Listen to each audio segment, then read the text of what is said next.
શાપર વેરાવળમાં ધૂળેટીના પર્વને લઈને લોકોની ભીડ ઉમટી। ફાગણ મહિનાની પૂર્ણિમાના દિવસે હોળીનો તહેવાર ઉજવવામાં આવે છે। હોલિકા દહન પૂર્ણિમાના એક દિવસ પહેલા કરવામાં આવે છે અને બીજા દિવસે ધૂળેટીના તહેવારની હર્ષોલ્લાસ સાથે ઉજવણી કરવામાં આવે છે। હોળી ધૂળેટી એટલે એકબીજાના પ્રત્યેની કડવાશ દૂર કરી સંબંધમાં મીઠાશ ભરવાનો અનેરો ઉત્સવ।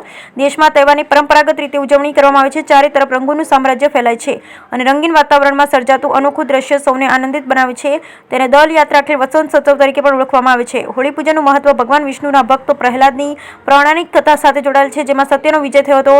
અસત્ય પવિત્ર અગ્નિમાં બળીને ખાખ થઈ ગયું હતું। ત્યારથી પરંપરાગત રીતે હોલિકા દહન કરવામાં આવે છે। હોલિકા દહનમાં ગામના પાદરમાં અને શહેરના મુખ્ય ચોકમાં છાણા લાકડાની હોળી કરવામાં આવે પછી લોકો એકત્ર થઈ હોળી પ્રગટાવે છે।